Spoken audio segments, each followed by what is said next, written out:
That old funky music. You only hear that after a loss. OC is in the building. Yes, Coach sir. Marv is in the building. Amp is in the building. Yes, Kick us sir. off, OC. Please, sir. Man, look, the Cowboys lose, man. The Cowboys stink.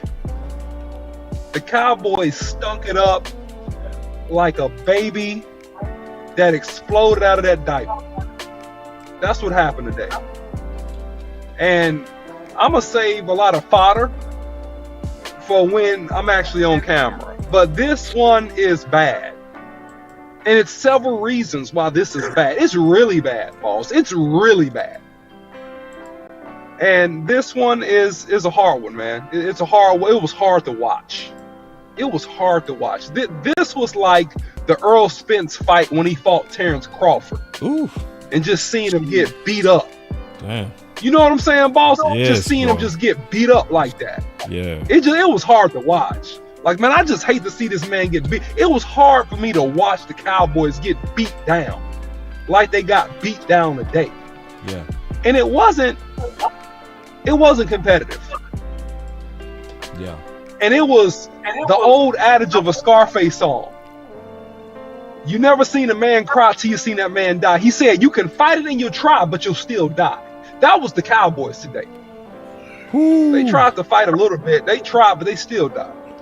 Well, here we go. We gonna kick it off. Yes, sir.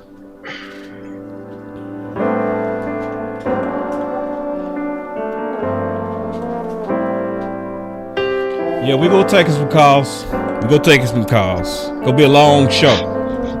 Long show. Yeah. Why do I feel so blue? Why do I feel so blue? Why do I feel so down? Why do I feel so blue? Why do I feel so blue? Why do I feel so blue? Why do I feel so down? Why do I feel so blue? Why do I feel so blue? I need a meal like you. I need some friends and some jewelry. I'm trying to get like you. Sign me a deal like you. Foreign my whip like you. Give me a. I'm trying to be lit like you. Flex on the ground like you. Show all my bands like you. I talk to my friends, I talk to my family, they don't understand like you. Follow the plan like you. I need some fans like you. Make them all stand like you, but I don't understand why I'm not like you. They say comparison is a thief of joy. But what I'm supposed to do, I'm unemployed. Been dropping songs, ain't been making noise. Trying to get like you and hope it fill a void. Look, don't nobody wanna be like me. No shawty, no team like me. Insecure, unemployed, no tour, no story, no green, no peace like me. Close to living on the streets like me. Run away from your dream like me. Mama, dad, miss, I got you living with your granny. Ain't nobody unkeep like me.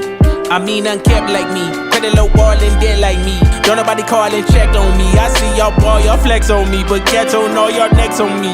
Why is all this stress on me? Why I see the less of me? Comparison, no recipe. They say comparison is a thief of joy. Comparison. But what I'm supposed to do, I'm unemployed. Yup. Been dropping songs, ain't been making noise. Trying to get like you and hope it fill a void. Why do I feel so blue? Why do I feel so blue? Why do I feel so down? Why do I feel so blue? Why do I feel so blue? Why do I feel so blue? Why do I feel so down? Why do I feel so blue?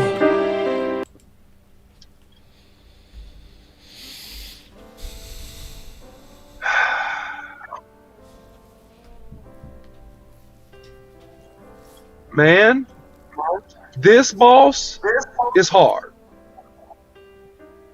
And I'll tell you why. This boss is indefensible. This is one of those games that all of the 3- and 4-letter networks are going to have a field day. And I hate it. Yep.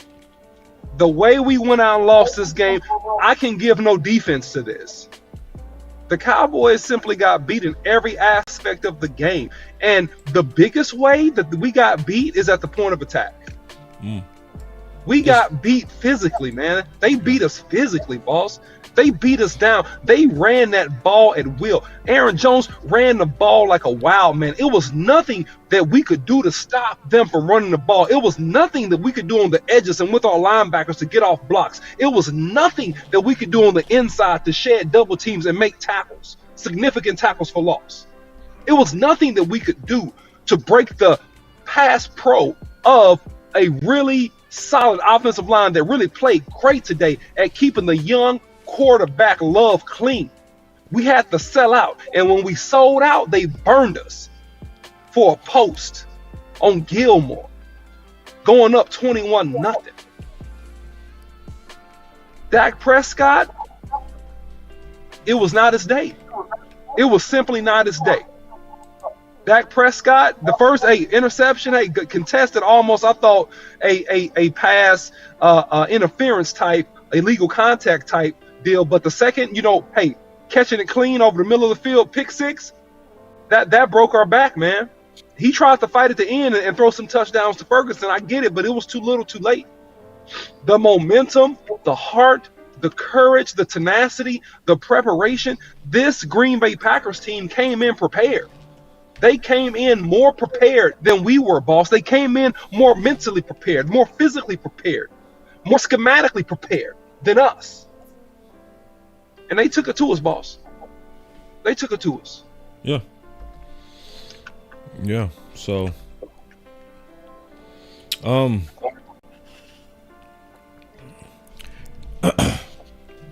it's a lot of people that'll say,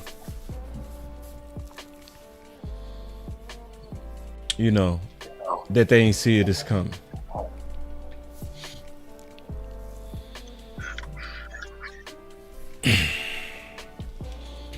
But we show signs of this all year, right? We show signs of this all year, right? It's the main reason I did this show, and it was not popular to do this show. I did this show Wednesday, where I said they're quietly dangerous.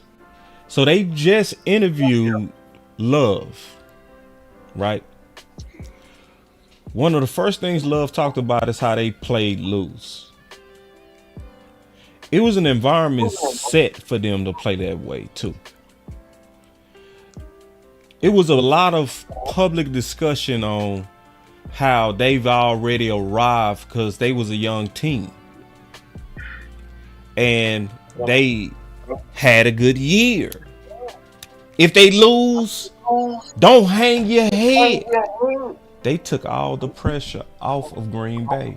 And they put all the pressure on Dallas. It was a subtle pressure, and I was warning about it in this video.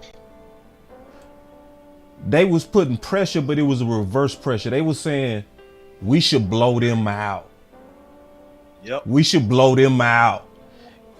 And it was overwhelming. It was almost everybody saying it. And I was like, man. And I hated it. And it's not that I don't believe in a team. It's about knowing your team. And so when I sat back and I listened to Mike McCarthy, Coach Marv, and all the coaches and the OC and AMP, and we was just all talking, just having real discussions. And I was like, we don't play good in an environment to where everybody's saying we getting ready to blow teams out. I know this team. I'm not liking what I'm hearing, and it's they trying to set us up. And I said it during this video. So is it the fans' fault? Of course not. They didn't play. I more so blame Mike McCarthy because Mike McCarthy, that's how we are. What did you do about it? And that's why I think he likely not gonna make it. Coach, it's on you. We talked about we talked about the fans and about blowout. Well, the craziest thing when everybody was talking about blowout, they didn't give us a sighted advantage in any other aspect but other than we being at home. Oh God, I'm gone. That's all. People just assume that we're gonna blow them out. They didn't say that we could dominate them in this area, dominate them in that area. They just said we're gonna blow them out because we're playing at home. But the matchup of the game didn't say that we were superior, that we were so superior in the area. Yeah, they were 28th in the league in run defense, but we're not a run team. Their defense was scrappy. Their offense was balanced. They had young receivers, but they had a running game. So everything pointed that this game was going to be close, but we said a blowout because we was at home. Yep. You know something?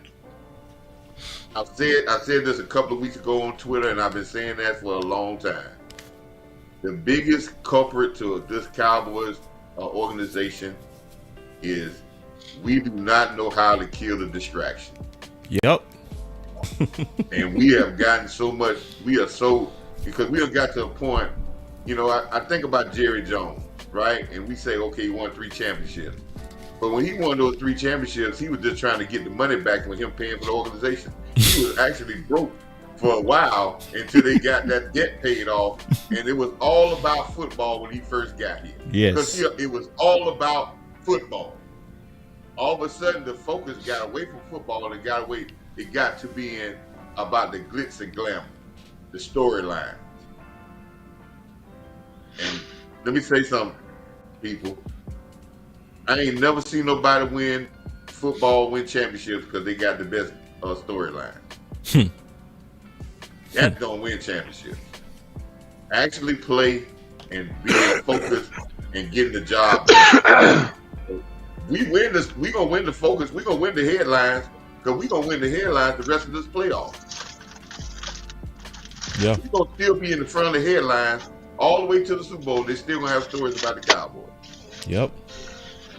So again, man, it's as OC said, like all y'all said, it's a tough one. This is sometimes as a coach you say, man, what's tougher? Is it tough to lose that last second game by that last second catch or something? Yeah, that's heartbreaking. But this right here is heartbreaking and disappointing. That's just heartbreaking. But this is heartbreaking and disappointing when your team does not come out and you play nothing like the team that you have played for 18 weeks. Yep. And you get dominated, like OC said, in every area of the football game. The coaching staff, yep. the training staff on the sideline, the defense, the special teams, the offense, and ownership. Yeah. You got dominated.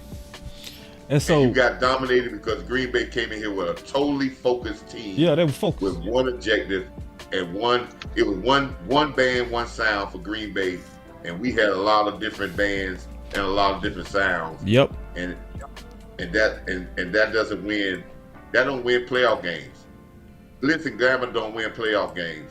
And until we change it, until we get our focus off being, instead of being the star, and have the star being the right meaning instead of seen talked about it relentlessly, we're gonna have problems going forward.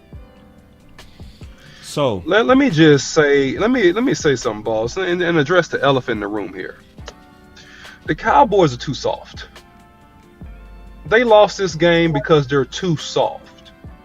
The Cowboys, when it comes down to being in tough moments, this Cowboys team lacks grit. Grit. Grit. Determination. Willing to fight, claw.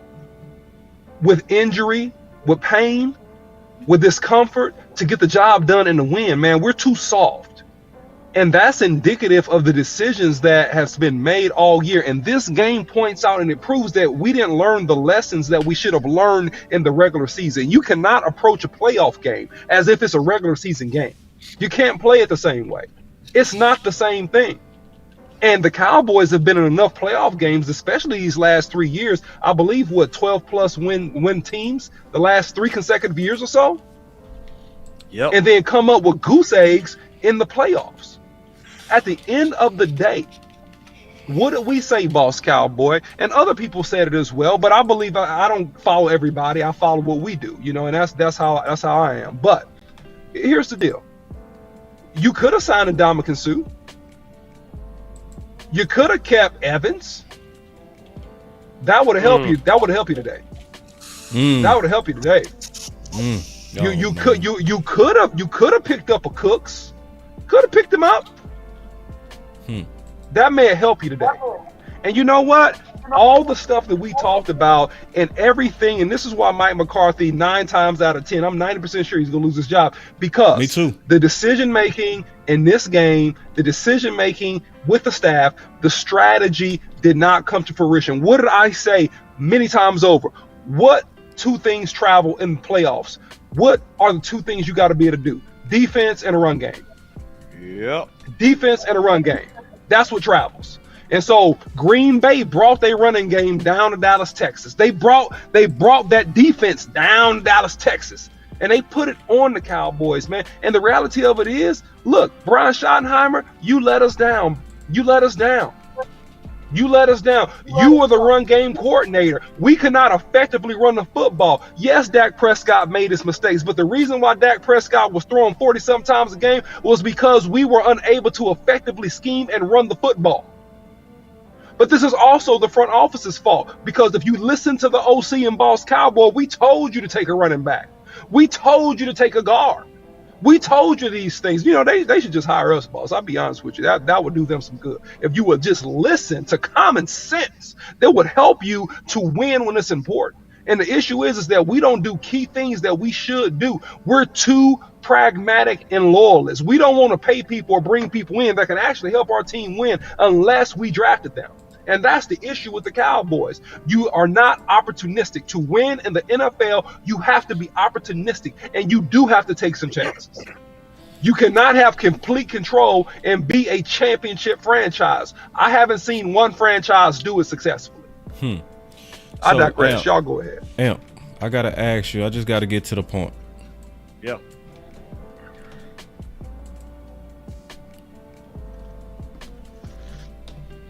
So, look, one thing that we know about this team, and OC alluded to it, and Boss, you were talking about it during the show, which OC, I echo your sentiments 100%, because I said it during the game. I said the fans are soft and the team is soft. I took it a little further. Some of the fans, not all, because a lot of y'all stand on business and you stand behind your team 100. But one thing that we do know about this team,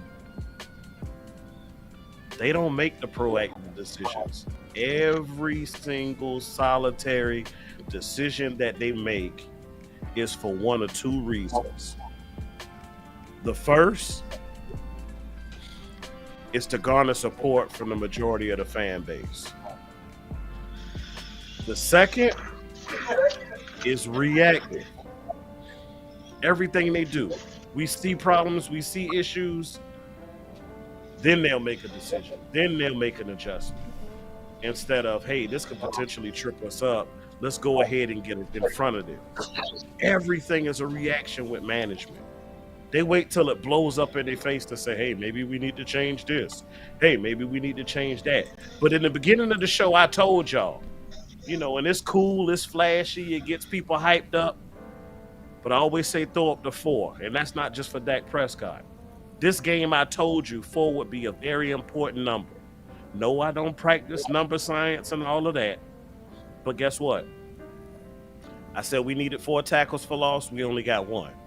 I said we needed 4 sacks. We got none. I said we needed 4 3-and-outs. We got none. And guess what? You want to know the real difference in this game?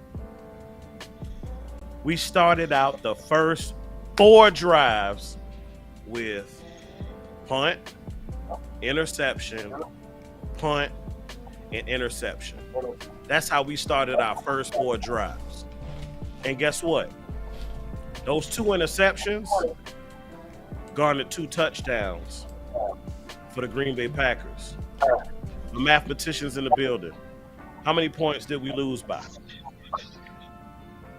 2 touchdowns. Because guess what? Every other statistical category, rushing, passing, third down percentage, we got them. And we were actually even able to run the ball pretty effectively. We got 125 on the ground. But the biggest issue is not getting out to a fast start and playing the kind of ball that has garnered this team's success throughout the season. That's how we win. We have a method. We have a way. It just didn't happen. Players didn't execute, and coaches wet the bed. So going forward, I don't even know the first place you start to address this. Maybe it is a coaching change. Let's talk about it. I'm not the one to put a guy's livelihood and career on the line. He a millionaire. I asked this question toward the end of the game about Mike McCarthy. And OC, I'm gonna kick it back to you. Do you feel as a whole that Mike McCarthy has plateaued with this team? And that's for everybody. We go all answer that. Do I feel like he's plateaued? I feel like I'm not 100% sure if he's plateaued, but I know that this was a judgment year for Mike McCarthy because they fired Kellen Moore, and they gave him the complete control of the offense, and they said, "Here, you figure it out." So I know they're evaluating him by this. Now, the question is this: is how patient are the Cowboys? Do they bring back Mike McCarthy and give it another go? Does Dan Quinn see Dan Quinn and Mike McCarthy are tied at the hip? Yes, sir. If Dan Quinn goes, then Mike McCarthy's out. If Dan Quinn stays, it's a high probability that Mike McCarthy will come back. So I can't say that he plateaued, but I can say that he needs to learn from this.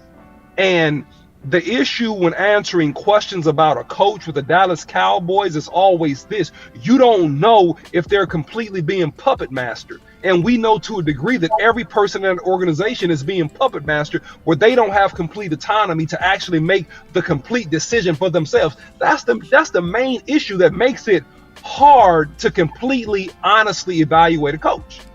Ouch. So I don't think that he's plateaued. Yeah. Since you said they're joined at the hip, and this goes with the same question, do you feel that DQ is plateaued? I feel that I feel like Dan Quinn as a defensive coordinator has plateaued.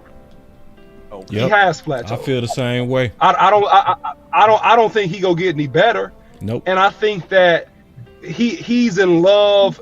Look, Pete Carroll, championship Super Bowl winning coach, said something that I never forgot during the Legion of Boom days. Okay, great defense, right?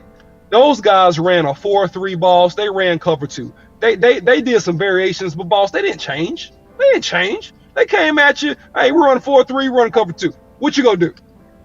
And Pete Carroll said something I never forgot. He said this, and I ascribe to this even coaching. He said, look, schemes can be overrated. Players win games.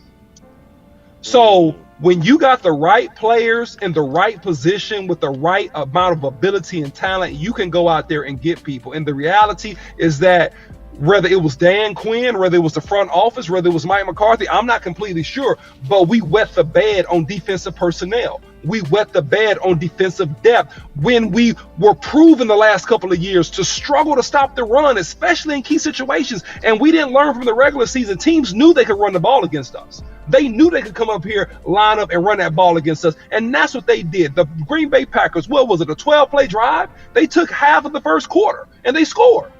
They methodically beat you down, and they did it repeatedly. So we have not addressed the core things to championship football. And the core thing to championship football, let's take away the offense. You got to be able to stop the run.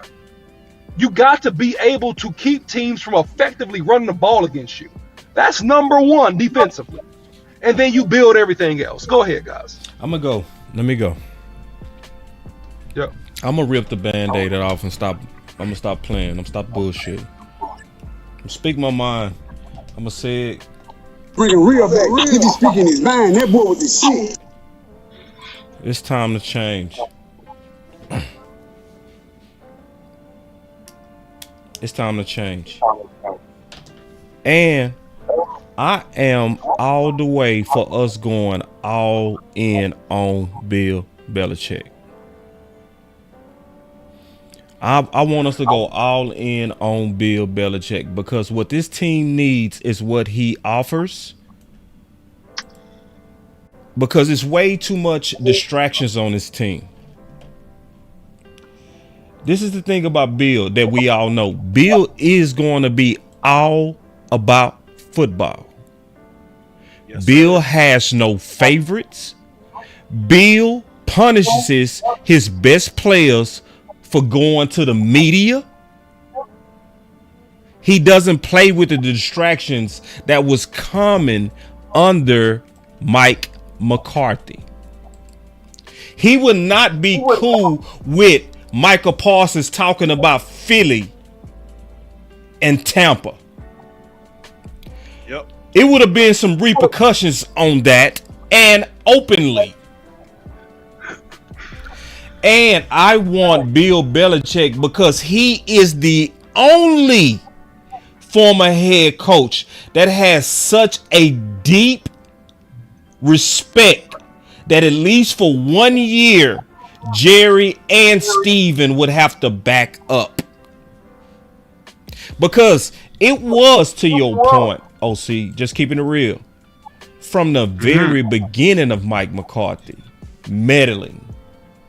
It was meddling from the very beginning. The fact that Mike McCarthy only got his first year now to be the play caller is a true sign that we need somebody that can come in here and say, Jerry, Steven, move aside.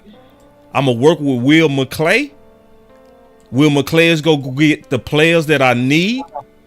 It's one thing for sure that's going to happen with Bill Belichick.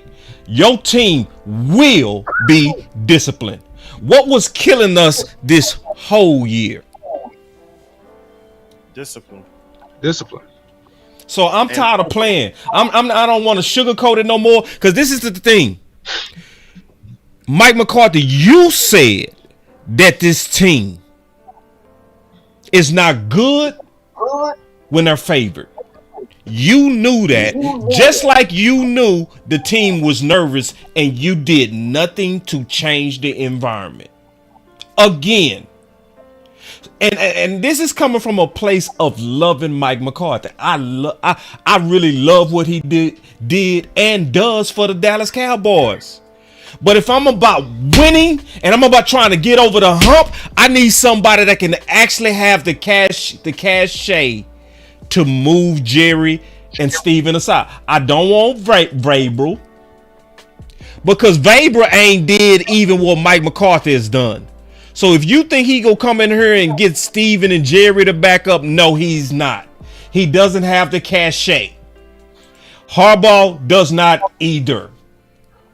I'm just keeping it real. We need somebody that can come in here and that's going to be very serious about, I do not play with the media. My players don't talk to the media. We don't give bulletin board material. Michael Parsons, you won't be doing a podcast. And if you do, you ain't going to be talking about other teams we getting ready to play. But you may have one error, boss, in your commentary. What's that? The same error that you pointed out about me. You're being too logical. Yeah. This is the Cowboys. Yeah. And will the Cowboys give the power away to a man of the mystique and a legend, a living legend in Bill Belichick? Will they actually bring a guy that good in that can tell them left, right, sideways, back and forward how to really run an organization and a championship organization? And you can't tell me nothing. You can't meddle. I don't care about who's on contract, who you want to draft, who's your favorite, who's dating your daughter. I don't care about none of that. I care about what are they go hire that quality of a candidate, boss? Yeah. I don't think they will. I think they will. I don't think they will. I'm gonna tell you why. Okay. I need to get mine though. Yeah. I got you, coach. Me and OC got to fight this one out. This is why I think they go do it. It's gonna be the pressure, and it's gonna be the pressure to try to restore the faith in our fans. Our fans are gone. Our fans' hope is in the trash. And this is a business. You know what I'm saying? And as a business, who is the guy that's gonna restore the faith back into the Cowboys after what they considered an ugly loss? Because think about how the fans fell for that junk science, OC. And we was warning against the junk science of home field. We was warning. Yeah. Don't fall for that. Don't be thinking just because we're at home, we go always score 40. I was saying it's about the opponent you play. So with the type of loss we just took, Jerry, in my opinion, OC, not saying you totally wrong, it's the pressure to try to restore the faith that's gonna make him go get Bill Belichick, and they gonna say we gonna figure it out along the way. You know, and this is the thing about Bill. Bill is gonna push back.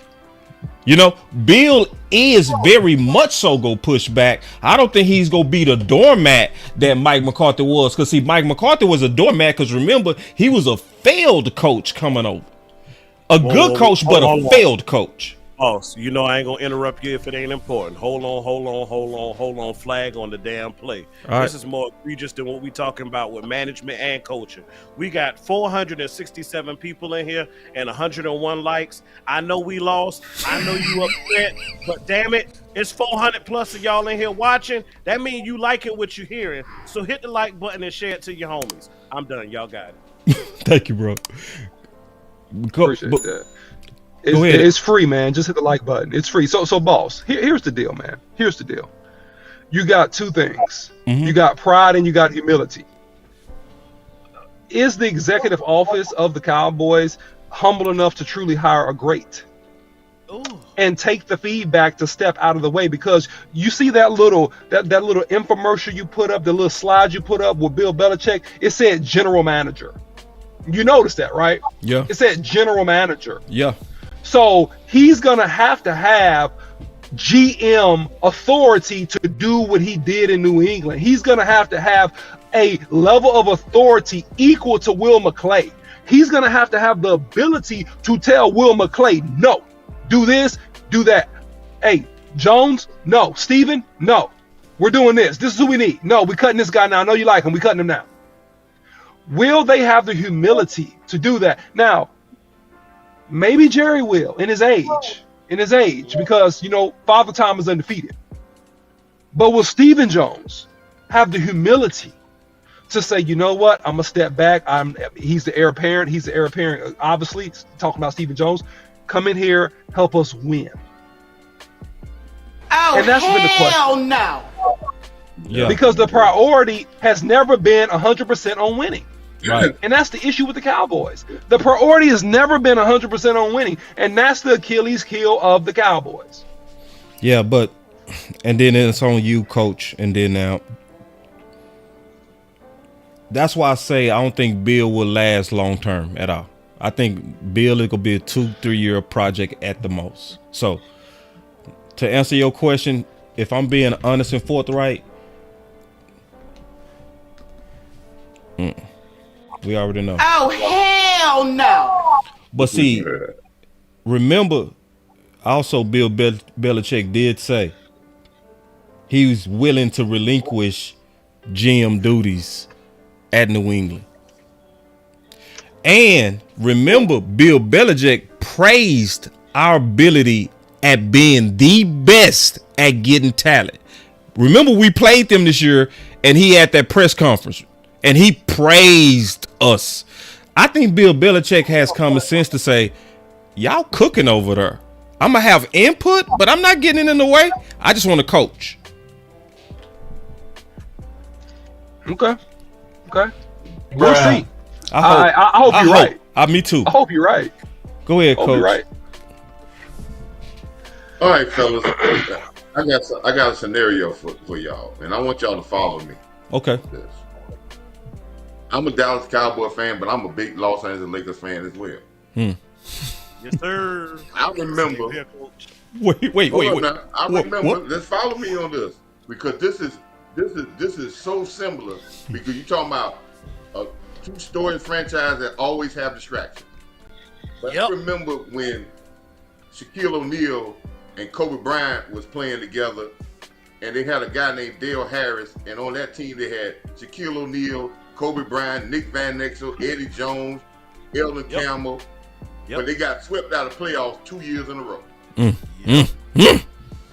I remember the great Jerry West had so much control over that team as general manager, but he didn't want to relinquish.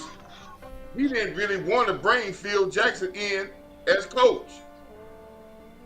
But they brought Phil Jackson in, and they got rid of Eddie Jones and Nick Van Exel and Elden Campbell. And they got less talent, but Phil told Shaquille O'Neal, and it's documented what Phil told Shaquille O'Neal, when he got to LA, he told Shaquille, I need you to cut out the commercials and dedicate yourself to this season. And they won 3 championships in a row. Damn. Yoga fire. He taught them how to win and how to win mentally. And Phil had no problems of pulling people's strings in the media if you didn't play well. And that didn't make no difference with Shaquille, Kobe, or anybody else. This is the same thing we're saying here with this team. Yep. The talent is here. The talent is here. But you got you got to have a hit. You don't think if a Bill Parcells come in here and he say I want you to play linebacker Michael Parsons more, then it's gonna be a question will he play it? He playing linebacker. Let me ask a question.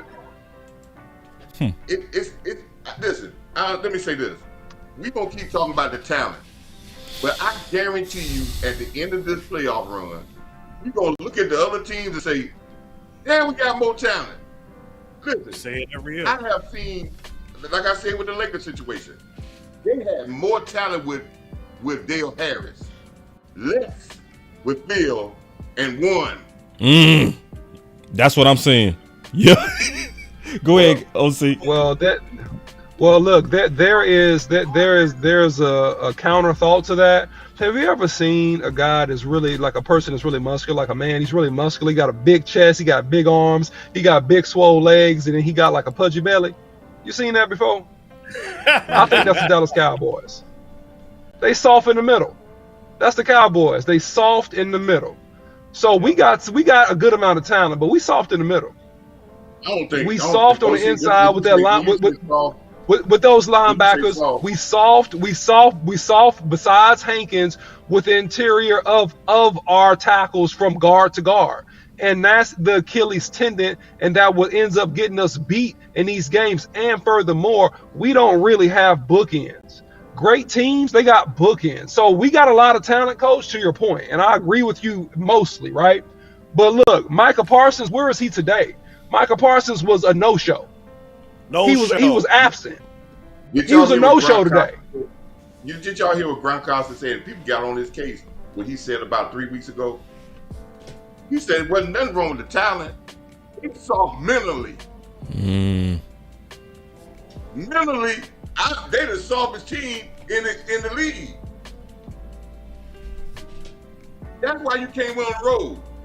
Listen, that's why they struggle when people stand up to them. When you watch this game, I'm going to tell you, when we go back and watch this game, and I didn't point it out, but it kind of got on my nerve, when things start going bad in the first half, I didn't even like Mike McCarthy's look on the sideline. Yeah. He looked like a coach panicking. Go ahead, OC. Well, man, look, man. At the end of the day, man. At the end of the day, Coach, hold on, Coach. You bring up a lot of valid points, Coach. But one thing I'm gonna say, at the end of the day, man, the Cowboys, and I said this at the top of the show, the Cowboys are soft. They're soft mentally, but the Cowboys have some talent gaps, right? The Cowboys need help on that offensive line. We are not pushing nobody off that football anymore, bro. Besides my man Tyler Smith. Yeah. We are not strong at the point. Zach Martin has aged before our eyes. He got his paper on the holdout. I don't know. Maybe not getting that extra work slowed him down this year. But he don't look like all pro Zach. He don't. He looks like an aging Zach.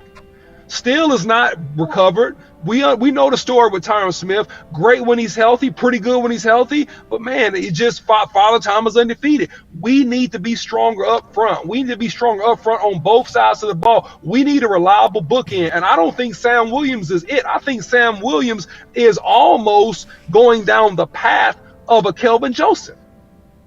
Because he makes silly mistakes. He got talent, but he's unreliable. We got to shore up some things. And to your point, Boss Cowboy, and also Am, you got to have the right coach in here that can actually exert discipline. Yep. Enforce punishment. Real punishment. Real. Not that you got to run extra. Real punishment. Yeah. Punishment that you feel. Punishment that hurts. Right. If you screw up.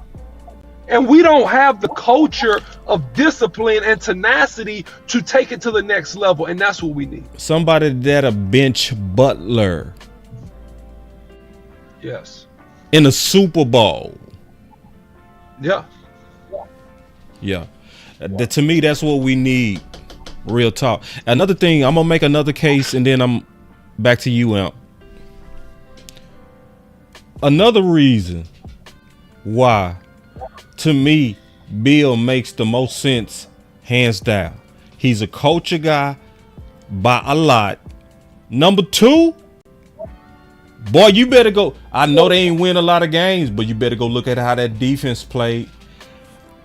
Let me ask you the question. As a D coordinator, and don't be stupid, Bill Belichick or Dan Quinn, don't play with me. Don't you play with me. If you gave Bill Belichick the talent of what we have on our defense, oh my, don't play with me. Come on now. Our defense. Yeah, he's amazing, man. He's amazing. He's amazing because he has the philosophy of not his scheme. His philosophy is prep for the opponent. Take away the number one thing that you want to do, and I'm gonna make you beat me with your second or third move. And I might take away your first and second move, and then you got to beat me with your third move. That's how he coaches, and it's schematic. It's schematic, opponent by opponent. And that's how Bill Belichick coaches, and that's what made his team so effective. If you remember when they were on these Super Bowl runs with Tom Brady, how they would come back and they would echo what Bill Belichick said. They would say, yeah, next game. Well, it was a great win. You killed this team, blah, blah, blah, blah, blah. You know what? Next game, this is a good win. We got to get ready for the next opponent. Do you know who got that indoctrinated thinking into their mind? It was Bill Belichick. Mm-hmm. Bill put that in their heart. It don't matter. Next game. And they didn't fire Bill for coaching. They fired Bill for GMing. We don't have no problem with GMing in terms of talent. They got rid of him because he was bad at getting balls there. They was never mad at how they played when they was there. Yeah, let me get Amp in here because Amp ain't saying nothing in a minute. I got you, Coach. I said something in one of these games. It might have been after Buffalo, but the problem we had today is not a problem that just recently started. It's been a problem that's been going on for a while. The scary part is it's a problem that has been going on since before Dan Quinn even got here. So guess what? Y'all know I'm numbers guy. Just looking at it right now, right? In the 3 playoff games that Dan Quinn has been here, we've given up 169, 113, and 143 respectively on the ground. That averages and playoff losses, that averages to 141 yards. That's your problem. But guess what? It ain't just DQ. Go back a little further. Because when the Rams bust our ass in 2018, remember that game we gave up 273. So if you add that into the equation, in our last 4 playoff losses, We have given up an average of 174 yards on the ground. That's your problem. Lord have Your mercy. team is off. We draft soft players. We haven't addressed that issue of run stopping since damn Sean Lee left us. Wait. Hold on. Every year hold on. Every year you ask me the same question. This is from a former linebacker. Hey, Ant, what you feel is our biggest need? And I say the same goddamn answer, excuse me, every year. It's not just because I like the position, y'all. This ain't by accident. Hold on. Amp, I got to jump back in here, and I'm going to go back to you, Coach, and OC. I've been seeing stuff like this from Mr. Carr, and Mr. Carr is a good follower of the channel. I always love to see you on Twitter, and I really appreciate you. He said, boss, my concern is Bill Belichick is his age. Can he still relate to these young players? Does his style still work? See, this is the issue that I'm going to be honest. It's too many of us that's trying to figure out how to relate to players and win at the same time. You can't have both. Like, why are we trying to relate? Like, no. Y'all supposed to fall in line to the Super Bowl, multiple Super Bowl winning coach. He shouldn't have to relate. They should be in fear of him. And it's too many people to me that's making decisions like, can you coach these young mama's boys, daddy's boys players? You know what I mean? It's like, can you handle the new environment? Nah, it's like, when did the kids start raising the parents? Like, when? Am I saying something, OC? Did I hit a nerve or something? You hit a nerve because we got this soft society, man. We got a trophy for participation when you lost every game.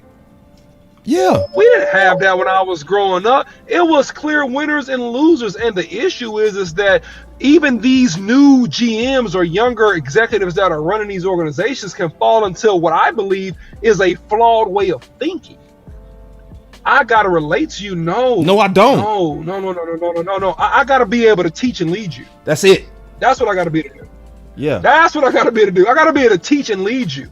And if you don't follow, because I'm the head coach, it is CNR. It's consequences and repercussions. That's what needs to take place, especially for this type of team and this type of Hollywood of the South. Right. Very, very, very glitz and glam marketing. Let me work on my career when I'm only like 3 years in the league. I'm thinking about my next big move when I'm retiring versus getting out here and making these plays now. Because all I got is today. See, when Jimmy Johnson was here, thank God he's in the Ring of Honor. Look, when Bill Parcells was here even, you were in fear of your life. You were worried about missing a block. You were worried about missing too many tackles, because if you did, you may very well get them papers the very next day. You were scared if you were the kicker, if you missed a field goal. You were scared. You're like, oh my God, he may cut me. Leon Lett stayed in the shower for 4 hours when he screwed up in a big playoff game when Jimmy Johnson was. He was scared to come out. Big Leon Lett, Hall of Famer. He was scared because he was in fear of his life. And I'm not saying people got to be to that extent, but what I am saying, you got to have respect. And the issue is, no coach over the last 20 years has been able to establish true respect from their players in that locker room to get maximum performance. And without respect, you cannot drive maximum performance. Yep, because guess what? Where's the players coach now? We heard that about DQ. Oh, he's a players coach. Oh, he gets the guys riled up, and he's all engaged in practice, and he's hitting guys with no pads on and all of this. Where the hell that done got us now? Where has it gotten us? And look, this game might have been more egregious. Boss, you said it in the opening. They did this without A.J. Dillon. If they had two-headed monster, it very well could have been a 200-plus game. Watson wasn't even a factor. And guess what?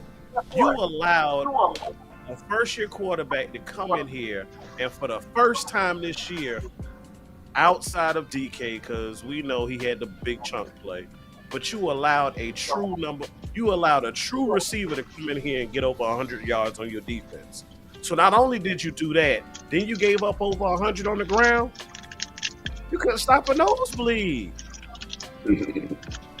I said we needed 4-3 and out. Hell, every time they got the ball, they pretty much scored. So all year we heard Mike McCarthy. He likes these catch words, if you will. Hold on. I don't mean to cut you off. Hold on real quick. We got something serious going on. Montana, he said one of the mods tripping. Listen, y'all. Don't start kicking off people, deleting people, doing that because they disagree. We lost. People go troll us. So we ain't kicking our trolls because we earned this. You know what I mean? Like, we earned this. So this ain't about keeping us safe. This ain't about safe. We earned the right to get slapped. So yeah, they slapping. Now they go do it a certain kind of way. But now we ain't kicking people out because they disagree or because So I just want to say that. I'm sorry, Amp. I'm gonna tell you this. I didn't shoot nobody.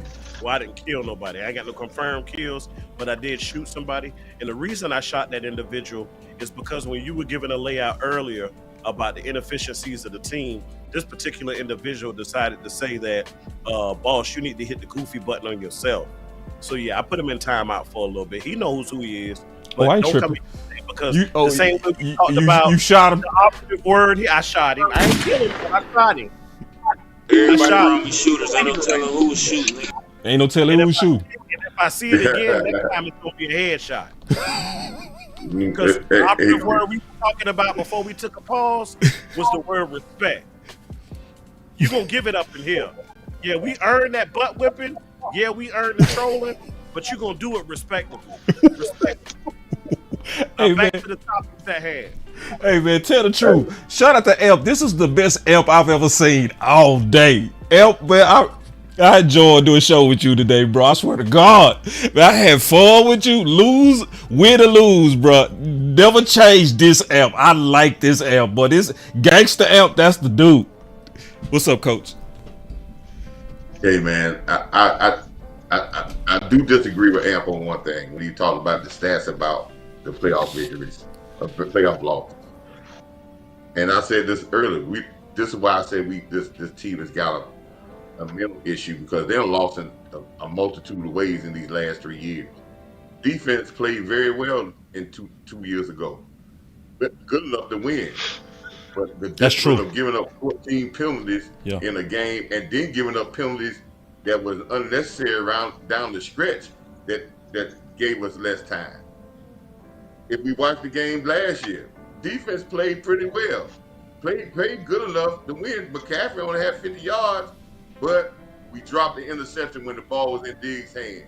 We gave up a penalty on pass interference in the end zone on a third down play, but they scored the touchdown to go ahead. And the offense made crucial turnovers, and didn't capitalize on a great punt thing by boss man Fat, and we didn't capitalize in the red zone. All these things got to do, and then I go to what y'all said about what Jimmy Johnson had people fear for the game. All that of a fear for their job. All that was building mental toughness. That fear is building mental toughness. And listen, if we talk about Bill Belichick, I'm telling you what his player Gronkowski said that was under Bill Belichick. He didn't say none of these greats that talk about, man, the Cowboys need to get this and get that. Every last one of them come and say, we just ain't a mental tough team because they know we too Hollywood.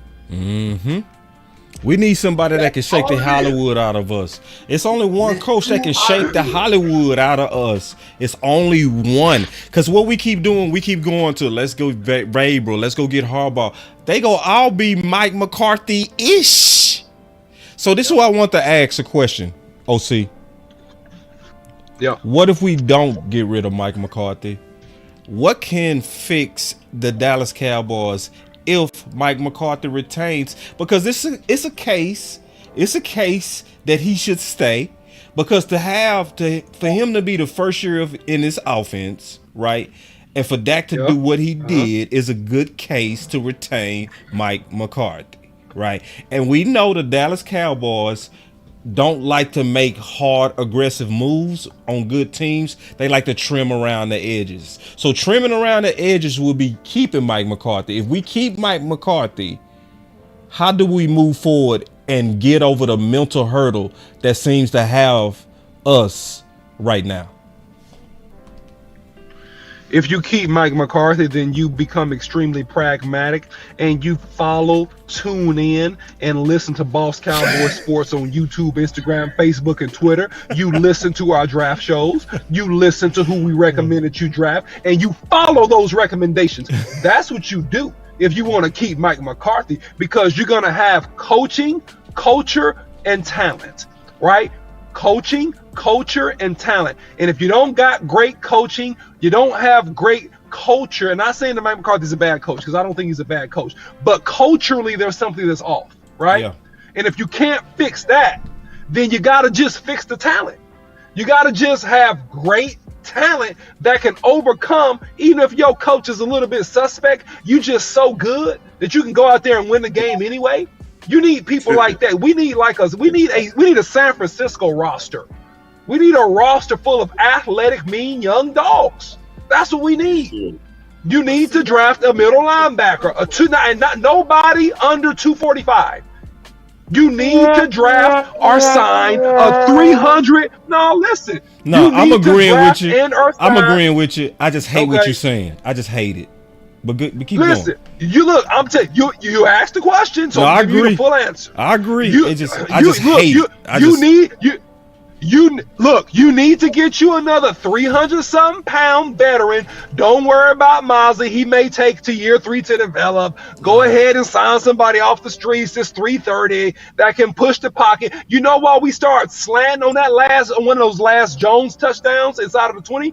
We were slanting to the right. You know why you do slant stunts like that? So that they can't double team and blow you off the ball, which is an indication that they were double teaming and blowing you off the ball most of the game. So you start slanting your line. You start doing stunts so that you could hold up to that massive push and that beat down. And guess what? You got washed all down, including my man who I really like, Marquise Bell, 215, did the best he could, but he's just too little. Right? So you got to do something, and you got to get another good defender that can rush the quarterback, that can take some of the pressure off of Micah Parsons, but then also put pressure on Micah Parsons to perform and not disappear in a game like this when we really need you, big dog. That's what you do. And you draft a freaking running back. Yeah, the Super Cats, they getting fat. We got to take them. Yes, sir. Let's go.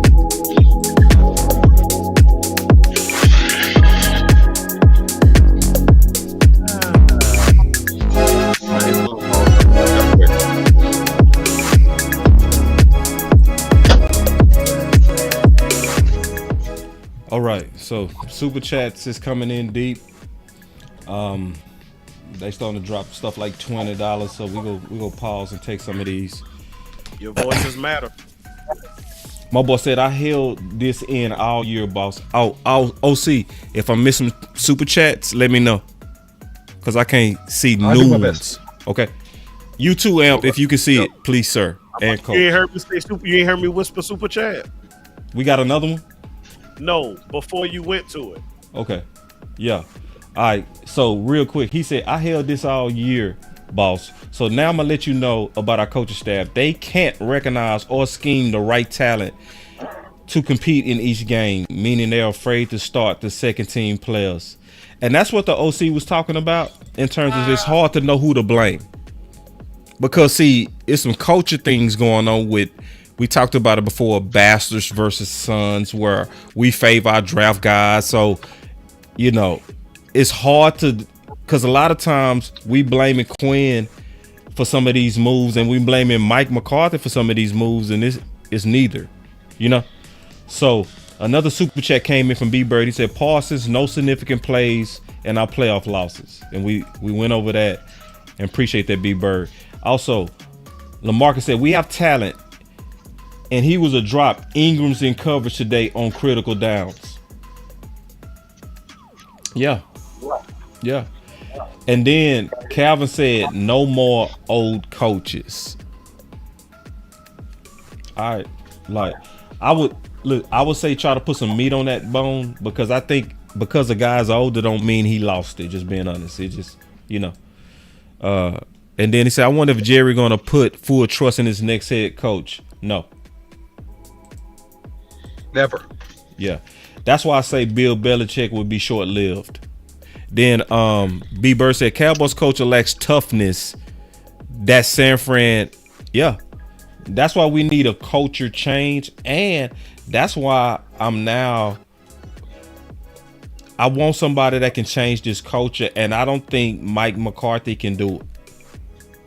Just being honest. I think we gonna have another good regular season year with him. He know how to win. Win. He's smart. He has a lot of common sense. I think he navigates the politics well. But having a team that's culturally, mentally strong, I think you need a guy that can say, I've been here not just once or twice. I've been here 6 times. Follow me. I'm not going to be catering to you young dudes. I'm not going to be trying to change my style to learn how to manage the new generation. Y'all go change your style to me. I'm the one that got and been to the hilltop multiple times. Y'all some wannabes. And so, can I? Yeah. Is that all No, it's a lot. I got about 5 more. He said, I don't think this is really on the players. I think this is all on management, coaches, and leadership. Yeah, perfect. I agree. And then we got a few more. He said, boss, if your voice matter, it can work both ways. Overcome up. We caught up now. Go ahead. So, OC. Yeah. What I've heard, you're a consultant of some sort, right? Yes, sir. Okay. So an organization brings you in for your intellect, your insight, decision making, etc. Right? So in a lot of instances, when you have somebody that is brought in to be a quote unquote consultant, correct me if I'm wrong, but especially if there are known problems, your first issue is to come in and address all problems, right? So we had on staff a consultant in Dallas and Brian Schottenheimer, and I was pleased with the hire at the time because of his pedigree and what he was known for, right?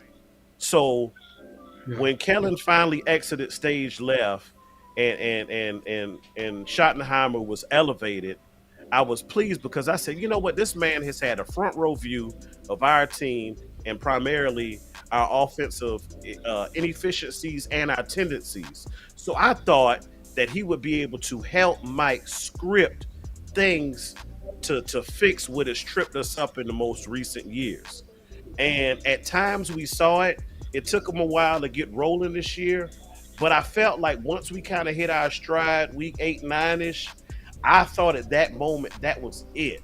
So with your eyes, what do you see, especially offensively, is our biggest flaw? Is it scheme? Is it scheme matching players? Because we get talent, but does the talent that we have match the scheme? Do we need a dog coach?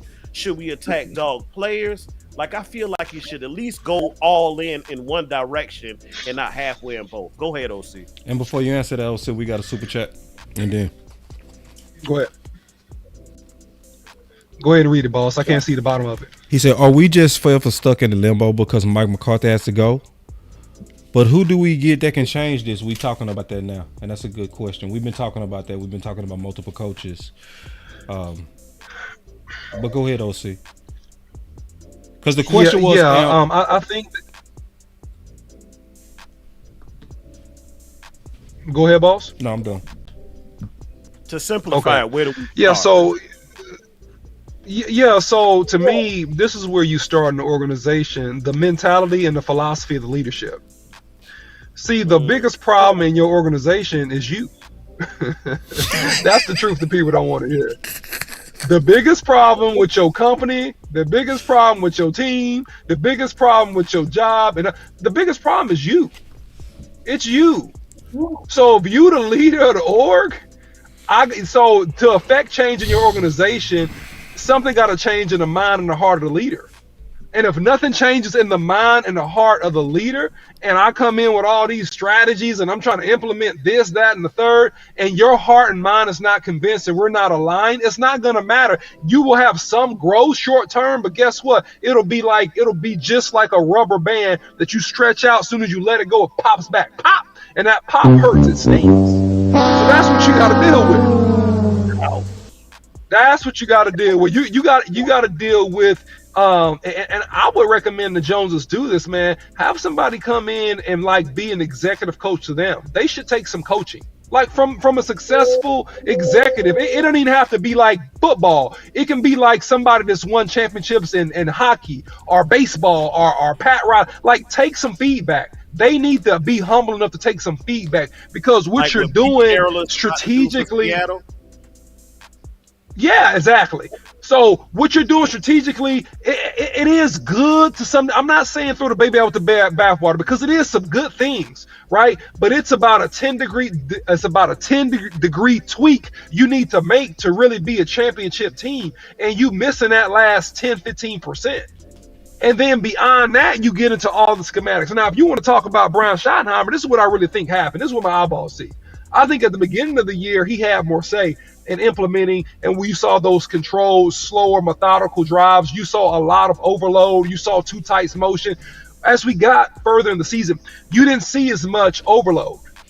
You didn't see as many of those bunch big formations as you did. I think that when Mike McCarthy was like, you know what, man, we're losing, we're not scoring enough, he more so took more of the range, and then that's when the ball got put in Dak Prescott's hand, which was a good thing, in which, by the way, regardless of Dak's performance today, it got us to this point, okay? And I said this, in Dak we trust. And I said, hey, this season is going to rise or fall based upon the performance of Dak Prescott, and we saw the result of that today, okay? Because Pollard is not Ezekiel Elliott. Pollard is just Pollard. He's a complementary piece. We didn't have another good complementary piece to take the pressure off of Pollard, who basically aged about 2 years with that leg injury and not having that elite burst that he had last season. Okay, and we have an aging offensive line and a guy that's, I think, is an elite right tackle if he's healthy, but he's not healthy, and he'll be healthy next year. And so we had all these issues, and so it was a perfect storm to have to put the ball in Dak Prescott's hand a little bit too much, because you couldn't balance this thing out and run the ball down people's throat if you had to. Yep. Yeah. And boss, you said it early in the season. You said you like boring Dak Prescott. Mm-hmm. You remember saying that? Yep. And people clowned you. You know, oh man, no, we need to. But look what happened. Yep. And see, he said, if you go get Bill Belichick, who gonna be the OC? We will have to just figure that out. And before we go to that next point, and Coach, before you say something, I want to do something real quick for the OC that is much deserving based on what he talked about it. Because I love the idea that he just talked about having some consultants coming in, some high-level executives. It just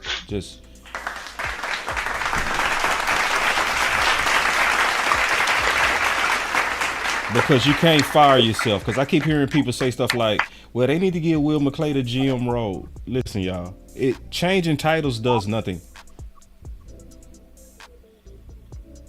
Because they still got the power. They still got the power. So, like, title swapping literally does zero.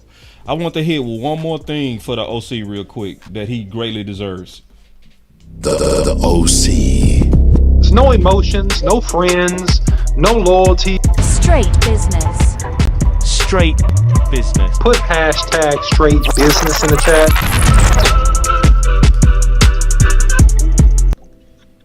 Yeah. Go ahead, Coach. Listen, man. For the last 3 years, this team has been top 10 offense and top 10 defense. It's probably very few teams in the league could say that they had those type of stats. We have put more, we have had big victories. We've been 12-5. We won one playoff game by a blowout.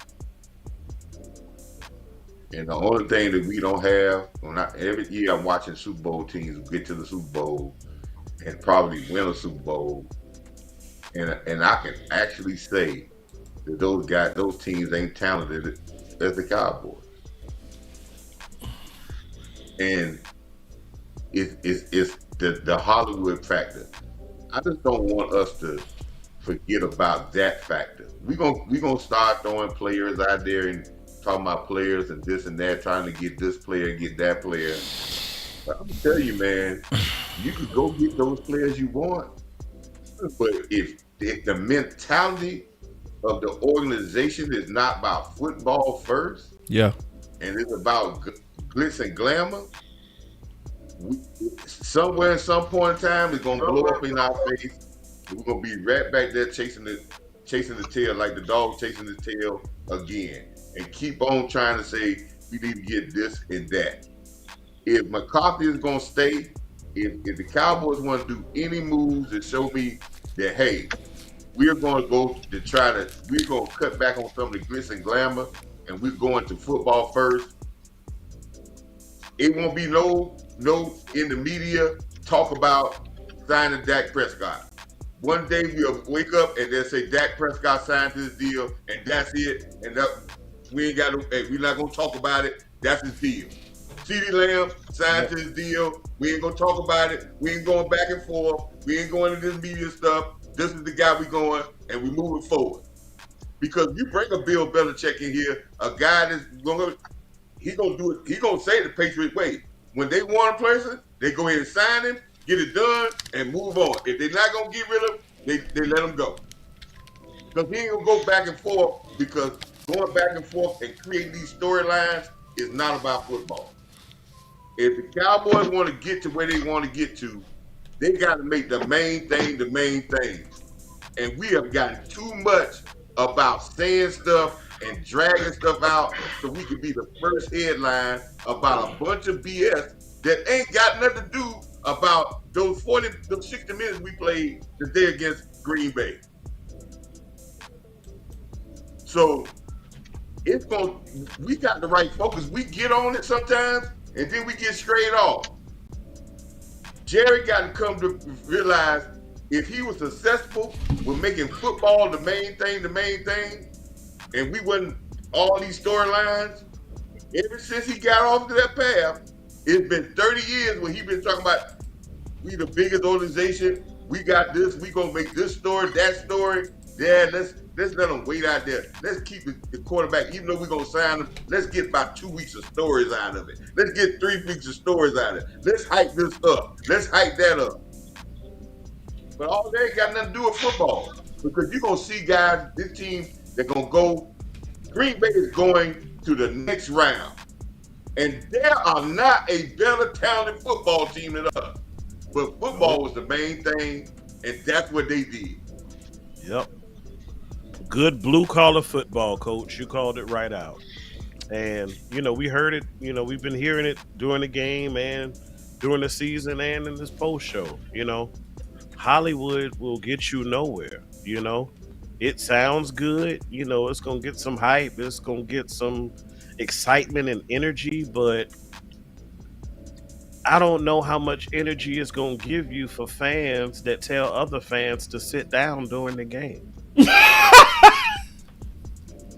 Sure. And what Green Bay did, I'm going to tell you real quick. Green Bay said, it's been hindering them for the last year?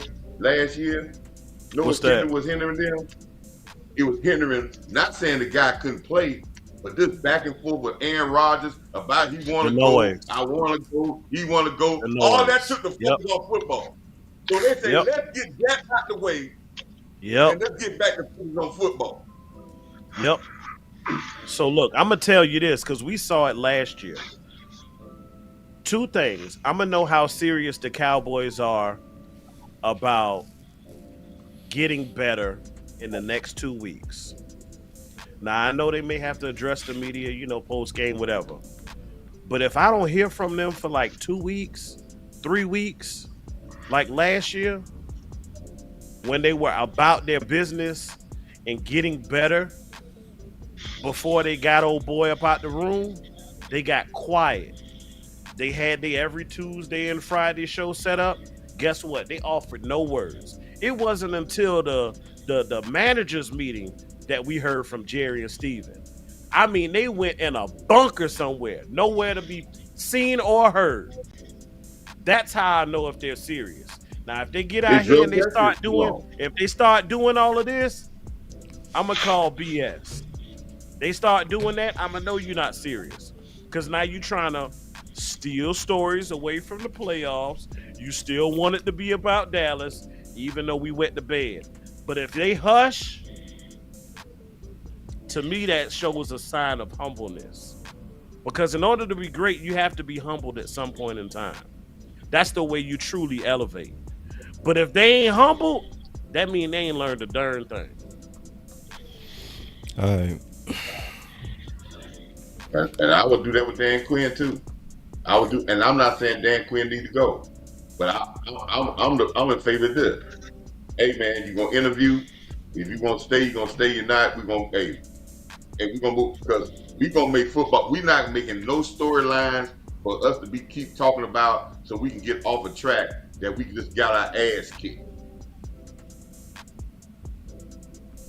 That's what we want to do. It needs to be quiet and play and do football. Because see, we're gonna have some big storylines, and instead of our ownership going and making the decision what they need to do or what they want to do, just drag it out so they can be in the headlines through the Super Bowl. We'll come up with some stupid stuff so we can try to take the headlines off the Super Bowl, and that still ain't the main thing. The main thing.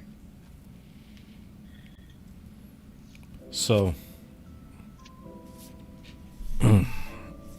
we finna wrap it up.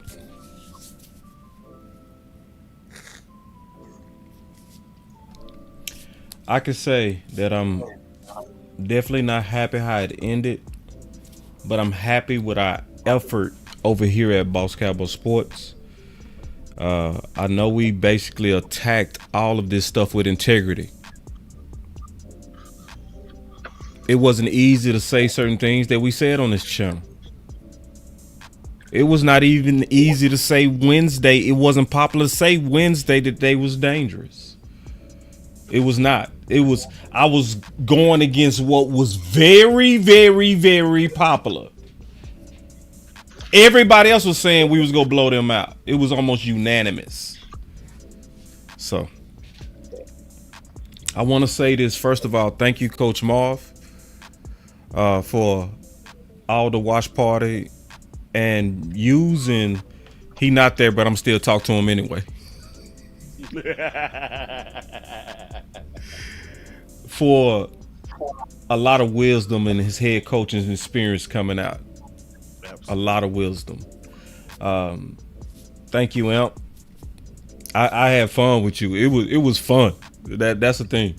It's the chemistry of how we rock easily come off on camera. I just enjoyed. I love your heart and passion for the Cowboys. I love how you raw about it. I was thanking everybody, Coach. So just giving my final words. Obviously the OC. It's my best friend. You know what I'm saying? Good dude. A dude that's straight business. And I appreciate also how you also we have the same spirit to where we would say what's not popular for what's right. And I'm happy to rock with you because you're that type of dude. You know what I mean? And it makes us a perfect chemistry of how do we attack problems. I'm still a Cowboy fan. Yes, sir. I'm still focused on solutions. Yep. It's still no days off. I'm gonna get right to work. It's time to look at some coaches. It's time to talk about coaches. It's time to talk about free agents. It's about time to talk about the draft. That's where we are now. But I'm still just happy with the effort that we did on this channel. I'm very happy with it because at the end of the day, I always want to be able to say that I gave it my all. And if I can sit back and say that I gave it my all, I'm content. I know every idea we pushed was genuinely trying to win. We didn't switch up at all. And I'm just proud of that. My last thing I'm gonna say is I'm all the way for Bill. Bill is my guy right now. I think Bill is our best chance. Just keeping it real. And I saw somebody ask a question, boss, will he give up GM duties? Yeah. And you make that a priority before you even come over here. And Bill is not stupid. Bill is not going to be so stupid and controlling to where I'm not going to go over to Dallas unless I can be the GM. Like, why would you want to be the GM and make all those personnel decisions when we just betted at you at that? What we want from you is the culture, the discipline, the defense. I'm scared only one thing about Bill. Him bringing over Bill O'Brien type dudes. That's the one thing that I'm like. So, but that's my final words, man, as we kind of have our last post game of the year. I want to also say thank you, Ty, because Ty is the reason why we doing post games and watch parties. It was Ty's idea. Ty was like, boss, why don't y'all do watch parties? And I was like, nah, because I always do major research during the games and I take good notes, and I didn't want to compromise that. Yep. But Coach Marv and Amp agreed and stuck to it for 2 years that they was going to partner with me, which allows me to still take good notes, keep a good mind, and have a good flow of the game so I can be a good value in terms of my ideas. So I just wanted to thank everybody for another good year. This was a good year too, y'all. This was. It did end it how we wanted, but winning 12 games is never bad. It's never bad to win 12 games. We didn't get as far as we needed to be. It's very disappointing at the end, but I'm still happy that we had a chance to celebrate these Cowboys win so many games. It's on you, Coach. Hey, man, I want to thank y'all, man. I want to thank you, boss, man, for even giving me the chance to experience this, man. I never thought that I would, I got a coach's mentality. I really don't like to watch a game or watch party.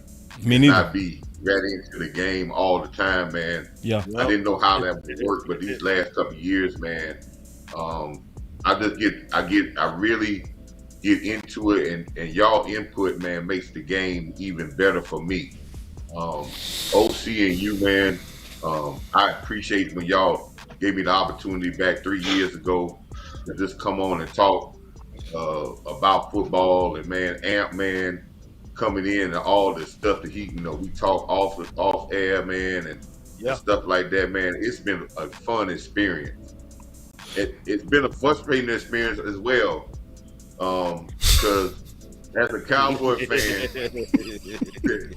I'm gonna tell you, as a Cowboy fan, I was never privy to all of the craziness that goes on with the Cowboys, because I wasn't, I was just around certain fans, but it's a very thirsty atmosphere, and sometimes that thirstiness gets us in trouble with our clear thinking.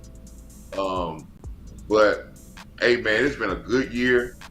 But I just want our fans to and I, when I'm on Twitter from now on, I'm still gonna focus on the mentality of this organization, and is football the main thing that they really winning is what they really trying to do.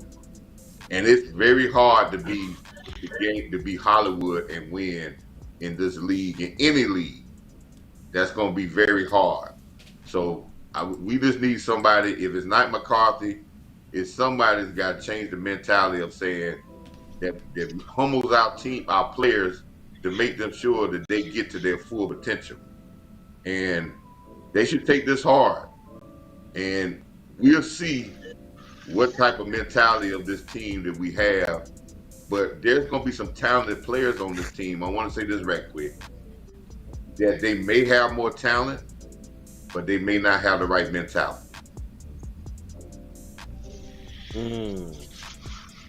So it might be some guys that might have be more talented, but we might need the guys that's going to fit the pieces of the puzzle and not the puzzle fit them. Coach, don't take no more 30-second pauses. It wouldn't be right. It wouldn't be right. It's gonna be some guys. So I just want us to come together, man. And I'm gonna go. You know, I'm gonna go back to work to see how we can get better. Yeah. But I'm gonna lick my wounds and I'm gonna look at the rest of these playoffs and I'm gonna do as we supposed to do. Yep. As me as a fan, not some of these concrete creators, right? But it's time for me to shut my mouth for a couple of weeks because I don't have no right to talk. That part. Yeah. And maybe somebody, and I'm gonna look at our Cowboy Twitter guys and see if they still talking, or they still trying to make their brand, or they're really crushed by this loss.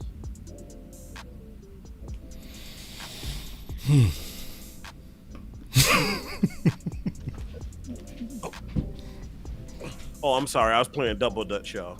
I was waiting on my turn.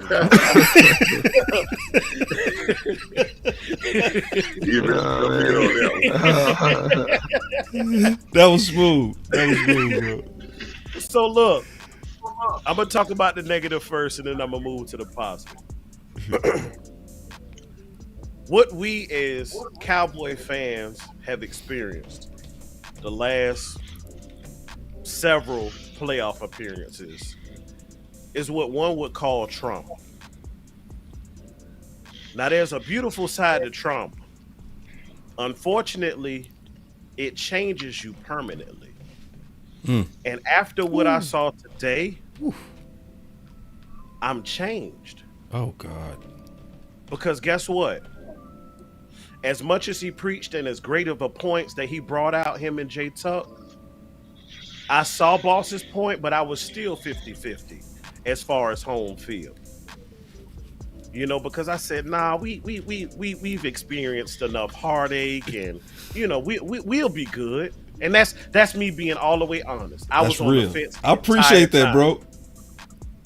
Because I'm like, you know what? And it wasn't because of the numbers. It wasn't because of the phony science. Yeah. But it was just that because we had to go to hostile territory before, and we failed. So I'm like, you know what? Maybe the bitter taste that we experienced these last couple of years will help mold us, and we'll finally be able to turn that corner and get over that hurdle. And unfortunately, we got tripped up again. So as a result, that trauma, I'm changed. You saw it starting to come out of me when I got super emotional and super geeked up during the game because I wanted it so bad for this team. That's why you got what you did. And at one point late in the game, I went for a long period of time without saying anything because at that point, y'all, I'm going to be completely honest and transparent. Amp was empty. Like, you know, I always try to bring energy. I hit y'all with the smoke. You know, I'm turning up because that's how much I trust and believe and want it for my team. It ain't got nothing to do with the haters. Everything that I give y'all is because of us. Like, I appreciate the comments. You know, I appreciate people pushing me on social media saying, hey, keep going. You're doing a great job, etc., whatever. But I wanted it so bad for us. But the big thing is, I can't want it more for us than what management, the coaching staff, and the players do. Now, on the bright side of things, Boss, you said and my daddy gonna kill me for this because he wears different colors. But Boss, you said your old man is an Omega man, correct? Yeah. One of the biggest things, one of the biggest pillars in that organization is friendship. Y'all, I'm a fan just like y'all. And I was banging and banging and banging, trying to get my voice heard because I believed in what Boss was trying to accomplish, what OC is trying to accomplish. And these two gentlemen saw an opportunity and they said, hey man, you know, when you call in, et cetera, whatever, you do great work, man. How would you feel about joining us doing a watch party? And at first I was a little skeptical because I really didn't know how it was going to work out. And like Coach Mars said, I be locked in and focused in game time, so I don't know how call and response will work, but I was open for the challenge. And one thing I could say is that these guys push me every week. I'm watching. I spent at least 6 hours watching film this week. Immediately after we won last week, I started watching film, and I had been watching film all week. So I knew their tendencies. When I saw motions and stuff like that, I knew what the play was going to be before it happened. So it's like, damn, I'm just a fan, and I'm seeing this, so I know my organization has to see it. The players got to know. They got to be able to respond. If I'm doing it, and doing this watch party and getting into content creation, it has almost brought me back to tap into the player I used to be. So I get in full game mode, y'all. Like I have a nightly prep. I have a game morning prep. Like I go through the entire motions because I'm truly giving this my all. So when I got quiet, it was because I poured it out. And me personally, I don't feel bad about the effort that I've attempted to give you all this year because Amp truly has left it all on the field, y'all. But again, I appreciate what we're doing because outside of the football, see, this is why I love the Cowboys. One of the reasons I love the Cowboys because of what it does for me. It brings me closer to people like Coach Marv, who is now like an uncle to me, y'all. To OC, who's like a big brother. To Boss, who's like a big brother. I've gained true friends, y'all. Like, it's some days and times I might talk to Boss and blow his phone up 5 times a day. And it might not even be about football, y'all. Yeah.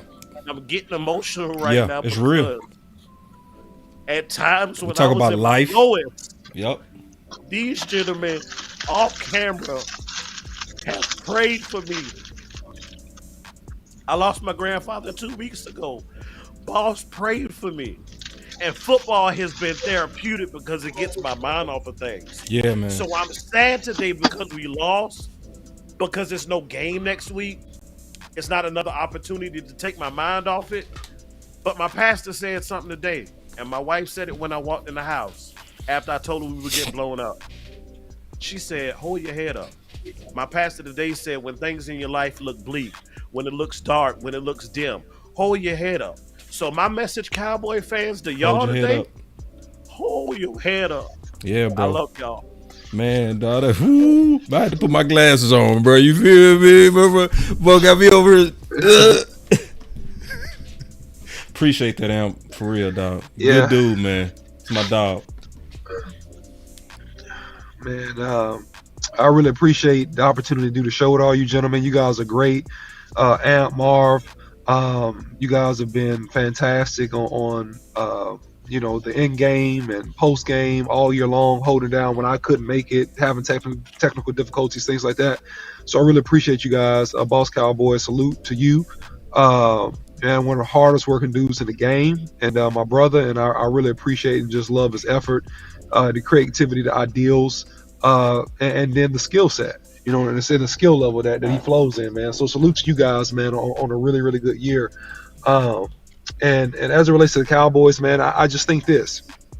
I think, first time, hey, man, you're lucky. The second time it's a fluke. The third time it's consistent. And I've seen 3 playoff games. 2 versus San Francisco, 1 versus Green Bay. And I've seen us not effectively be able to stop the run in all 3 of those games when we needed to. I've seen us not come up offensively and execute the way we needed to in 3 straight playoff games. And so I think that, Boss Cowboy, you're right. I think we need some changes. Because if you can't fix the mentality of the players in 3 years to be able to pull through in the big moments, then it's more than a player issue. It's a culture and it's a you issue, irrespective of everything else. And so that's what I've just been sitting here thinking about. So, hey, Cowboys have a chance to redeem themselves every offseason with a fantastic draft. That's one thing we do great. We draft well. I've been saying that for a long time. But we need to add to that. And so my hope this year is that we add to it. We add to it with great coaches. We add to it with taking moves in free agency that can really help shore us up, and that this culture flips from talent to talent with physicality. If we flip from just talent to talent with physicality, and I'll add this mental toughness, we're a championship team. We're a championship team. We gotta flip. We just gotta flip it a little bit. We gotta turn it a little bit, man. So that's my hope for this team, man. And we'll be at it, man, with free agency, coaches, draft picks, projections, the whole 9 yards all year long this spring. So you guys stay tuned. Follow Boss Cowboy Sports on YouTube, Instagram, Facebook, Twitter, or X. You can follow me, the OC100 on X. Follow Coach Mar. Follow Amp. Hit that like button, please. Sharing is caring. Go ahead and hit the share. All right. And if you haven't subscribed to the channel, I don't know what in the world you're waiting for. You've been watching this long. Go ahead and hit the subscribe button. You know what I mean? Yeah. Turn on your bell notification icons, man, for the latest and the greatest in Cowboys content and news, man. That's my thoughts.